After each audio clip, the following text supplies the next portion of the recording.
নমস্কার, আজকে চলে এসেছি বাচ্চার টিফিন বক্সের একটা হেলদি টেস্টি রেসিপি নিয়ে। প্রথমেই আমরা মিক্সির জারের মধ্যে স্প্রাউটেড মুগ নিয়ে নেব।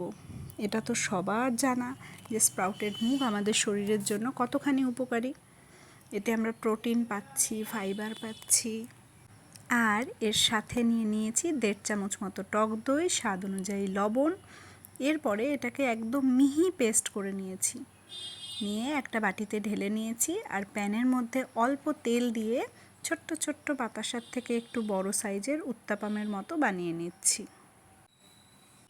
এর মধ্যে দিয়ে দেব ছোট ছোট করে কাটা পেঁয়াজ, ক্যাপসিকাম, গ্রেট করা গাজর, বিটরুট দিয়ে হালকা হাতে একটু চেপে চেপে দেব। চেপে চেপে দেওয়ার পরে এটাকে ঢাকা দিয়ে ধীরে ধীরে হতে দেব। খেয়াল রাখতে হবে যেন পুড়ে না যায়।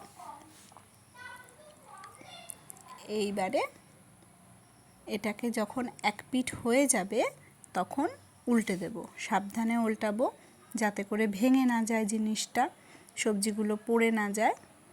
সাবধানে উল্টে দিয়ে আবার একটুখানি এটাকে ভেজে নেব। ভাজা হয়ে যাওয়ার পরে টিফিন বক্সে দিয়ে দেব। ব্যাস, রেডি হয়ে গেল হেলদি টেস্টি টিফিন। গ্যারান্টি দিচ্ছি টিফিন কিন্তু ফেরত আসছে না।